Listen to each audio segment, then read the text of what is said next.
think, when you, look at, what we've done the first 5 weeks, a big part of it's been the offensive line. And I think both those guys have made progress. There's certain things that they want to get better at and improve, but and the challenges are going to come, bigger and bigger as we move into the heart of conference play, and new challenge this week.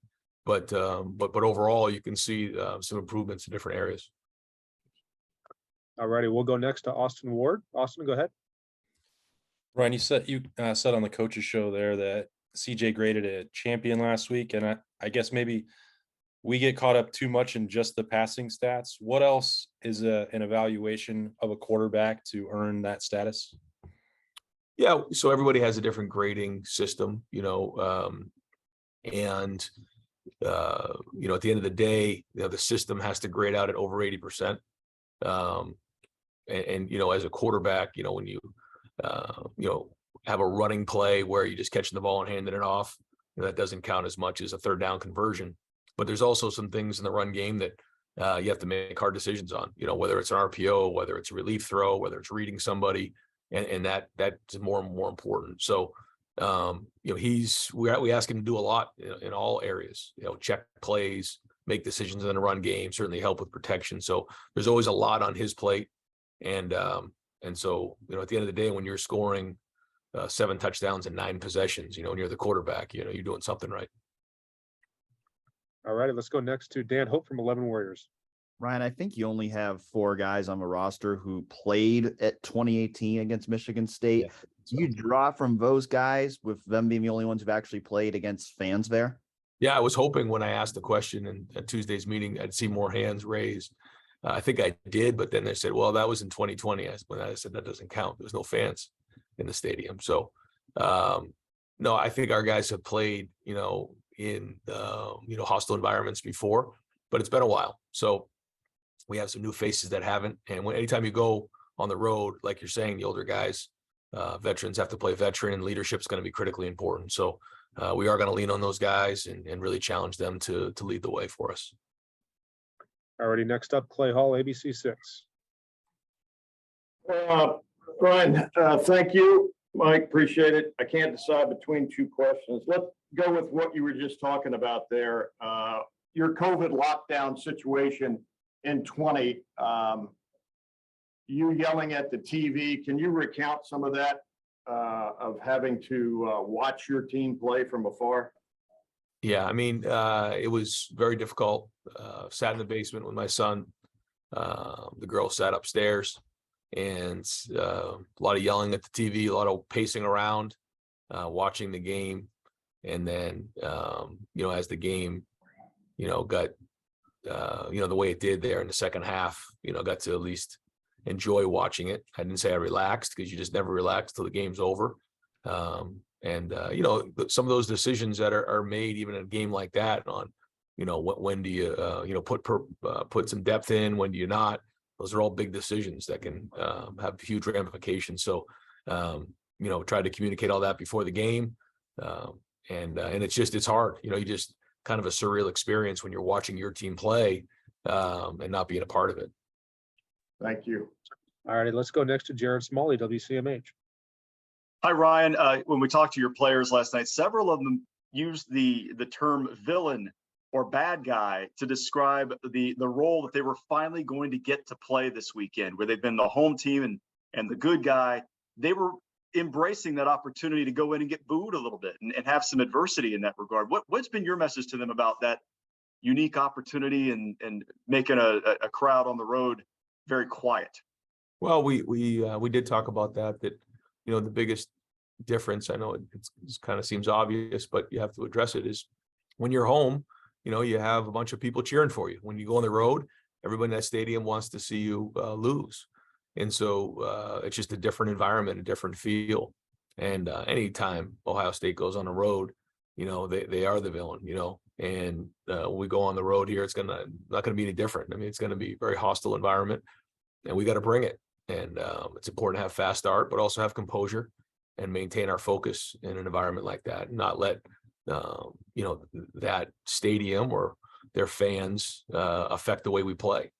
And And so those are the conversations we had, but I do think that the guys have embraced that this week. All righty, we'll go next to Nathan Baird, Cleveland.com. Hey, Ryan, wanted to ask about the concept of Ohio State legacies coming in as either scholarship players or walk-ons. When you're possibly bringing in a player like that, what are the additional non-football factors that you sometimes have to consider? Well, I think it's the position coach and Mark Pantoni's job to identify talent and the guys that we think can play on the field. As the head coach, it's my job to make sure they fit to the culture and making sure that we have a group here that really embrace what we do. And when you have people that are familiar with the program and what we do here and what it means to be a Buckeye, that certainly helps. And, we want to make sure that everybody we enter into the program understands what that means and is, perpetuating our culture. And I think that's where, people who are familiar with the program embrace that. And that's important to have. Again, everybody on the team has a different role, but no one's more important than anybody else. And, a lot of guys have to embrace their role, whatever that might be for that season. And that role may change, but it is important for people to embrace roles. And I think a lot of guys have done that. Righty, we'll go next to Bill Landis from Rivals. Hey, Ryan. DeJuan talked a lot in the offseason about taking the feedback he got from the NFL and really wanting to improve his footwork, his quickness, his pass protection. I know, as you said a couple of times this week, stiffer challenges are coming, but how would you assess that from him thus far? What kind of progress has he made? I think it's a direct correlation to his body weight.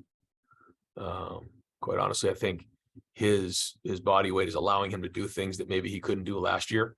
And that's a daily fight for him. But I think you're starting to see a better version of him in all areas. I've been impressed with his energy and his attitude. I think, you look at the way his body looks right now, you look at his energy, you look at his attitude, you look at the way he's preparing. Yeah. Now you're starting to see better play. It all works hand in hand. And I mean, he's brought me up in practice at times, kind of, smacks me on the shoulder and just kind of says, come on, coach, let's go, and I just, that energy is infectious and seeing that out of him. And so because of all those things, you're seeing better play. And I think, he feels like, in the off season, he got challenged to enhance some of his strengths and improve his weaknesses. And I think you're seeing some of that going on. Thanks. All righty, we'll go next to Tony Girdman, Buckeye Huddle. Ryan, you said on the radio show you're looking forward to getting Tanner and Cam back. Are you willing to say if that's happening this week? Yeah, I'd rather not get into any of the injury updates right now. Things can change so quickly. And then, once I start commenting on one, then I got to comment on somebody else. But again, even with those guys, they had a good week of practice here. So very positive about them. Thanks.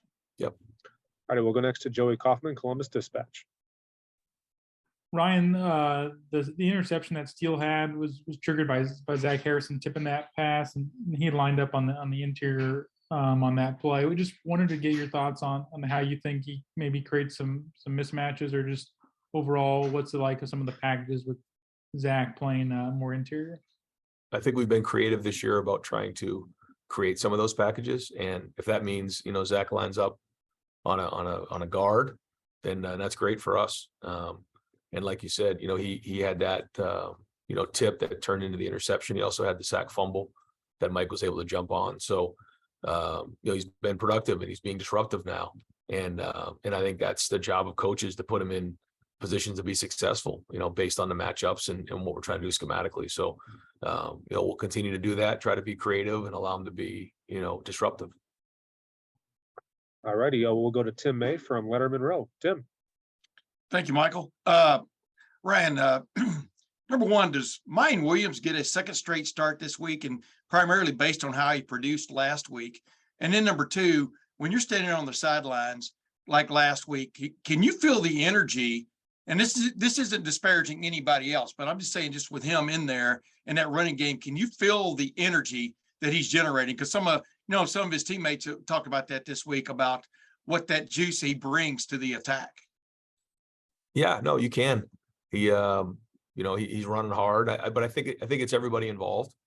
You know, I think everybody has, you know, done a nice job in the run game so far. Now we got to keep that going and find that balance. And, but yeah, I mean, and you saw him run really hard. You've seen our running backs run hard this year. So, you know, we'll continue to play depth. We're going to have to play depth, just as you know, we've talked about this before, and you know how we're going to split up the reps and all that. You know, it's kind of on a week to week basis, based on everybody's health and things like that. So, you know, very impressed with the way he ran last week, and know he's got a lot of great football ahead of him. But also, you know, those other guys are going to play, and you know, so we'll kind of figure that out on a week to week basis. But you know, hoping to have Trey back this week.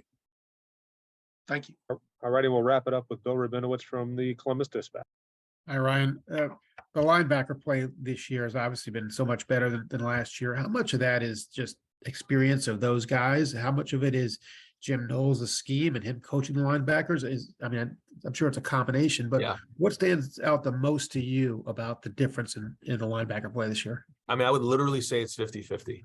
You know, I think that it's the experience of playing another year, of going through all those types of things. Because you think about Pete Werner, Tuff Borland, Justin Hilliard, Baron Browning, that year, those are the four guys, and they all walked out the door, and then those other guys had to come in and play. One was a guy who got moved from running back. So that was a tall order. And when you think about those four guys, you know, they didn't just do it in year one either.